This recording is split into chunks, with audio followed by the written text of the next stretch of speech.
Ladies and gentlemen, Mr. Cropper here. I'd like to do a little video here on hermeneutics, which may be described as the development and study of theories of the interpretation and understanding of texts, and it apparently existed before linguistic analysis. So before we dive into that, let me just say thank you to everybody who has contributed so far monetarily to the Cropper Lyceum, and if you would like to do so, Persephone says her thanks too, you can send your check or money order payable to Cropper Lyceum to P.O. Box 1983, St. George, Utah 84771.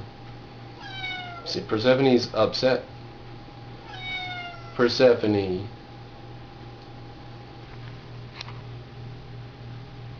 Say something to the viewers.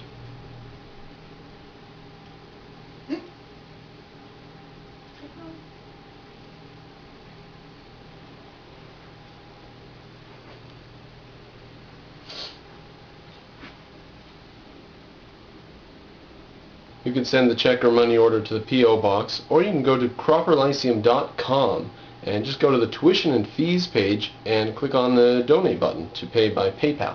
So the video about hermeneutics, let me just spell that for you if you need that, Hermeneutics. Now I'm quoting here directly from Wikipedia. So you can go to Wikipedia and get this yourself, or you can listen to me read the parts of it that I find cogent and remark on them as I see fit.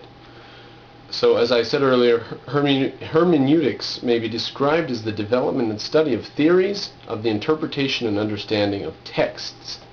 Now that smacks of literary analysis to me. The term hermeneutics is more broadly used in contemporary philosophy to denote the study of theories and methods of the interpretation of all texts and systems of meaning. The concept of text is here extended beyond written documents to any number of objects subject to interpretation, such as experiences. Now, how is an object subject to interpretation an experience?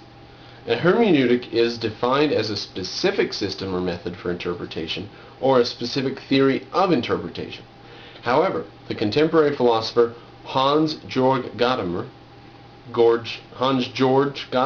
has said that hermeneutics is an approach rather than a method. These postmodernists.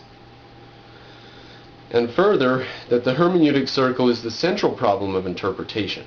The hermeneutic circle. You got that? We'll get to that. Essentially, hermeneutics involves cultivating the ability to understand things from somebody else's point of view, and to appreciate the cultural and social forces that may have influenced their outlook. Now, that second part is tagged on, and I think possibly unnecessarily. Hermeneutics is a word derived from the Greek word for interpreter. Now let's look at a good example of this possibility. Let's look at a valid example of this possibility. Let's say we're reading Plato's Republic, and we read this sentence where Plato says such and such, and he adores reason, and he says reason and rationality is the highest thing and whatever. Now an objectivist who maybe they haven't read Plato before or don't know much about him would say, oh really, so Plato was, in favor of reason and rationality. Well, that's fantastic. But you don't understand that in Plato's context, him being a Greek, you just had to pay lip service to reason, and he adored reason. He believed it was fantastic. He believed it was the noble man's pursuit. It was the pursuit of noble men, reason. And he believed reason had nothing to do with the physical world, or actually that reason reflected the perfect world, and the physical world was the imperfect, to be dealt with by mean and low people and subjects.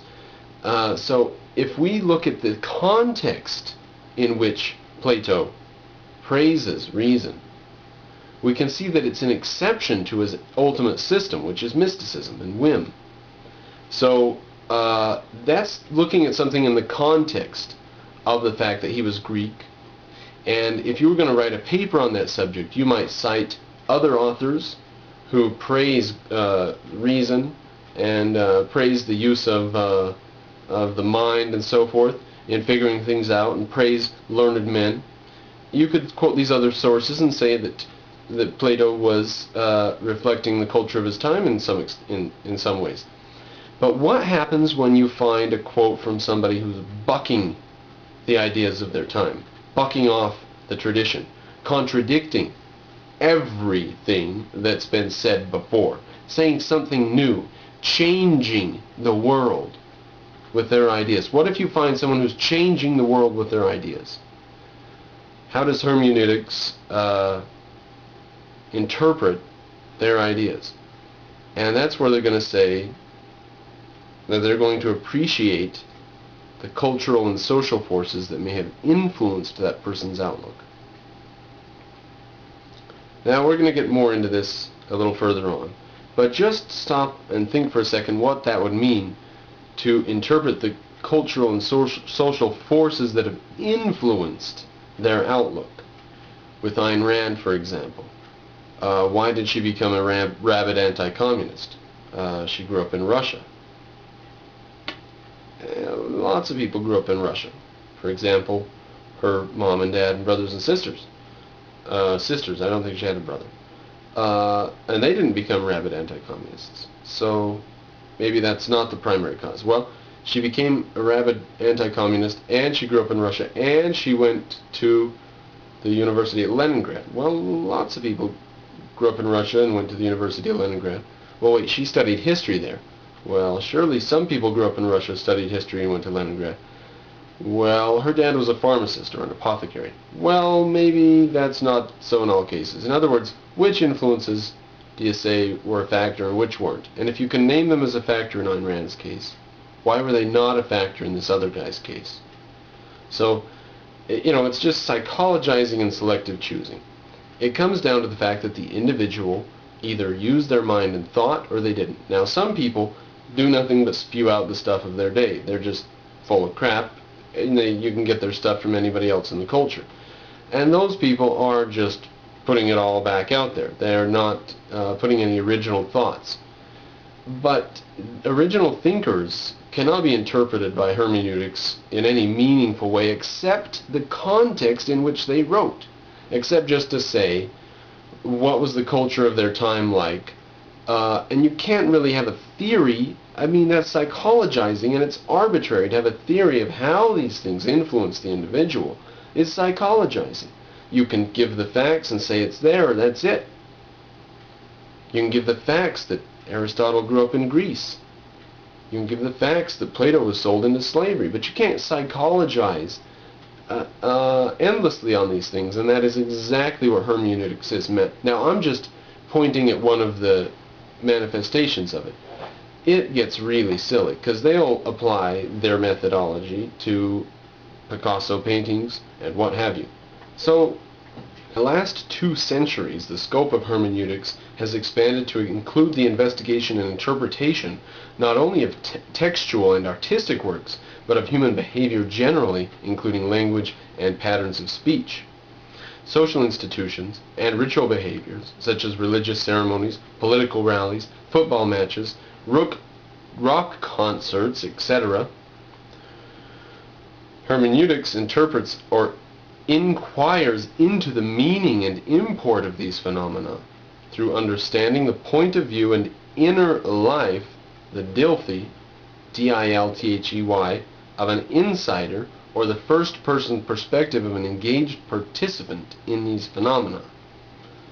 So this is completely based on the idea of subjectivism, that you have to get into the individual level to know what's going on, because each individual creates their own reality by perception. This is Kantianism. Going on, as we mentioned early, the etymology of the word hermeneutics is a term derived from the Greek word for interpreter. This is related to the name of the Greek god Hermes in his role as the interpreter of the messages of the gods. Hermes was believed to play tricks on those he was supposed to give messages to, often changing the messages and influencing the interpretation of the messages.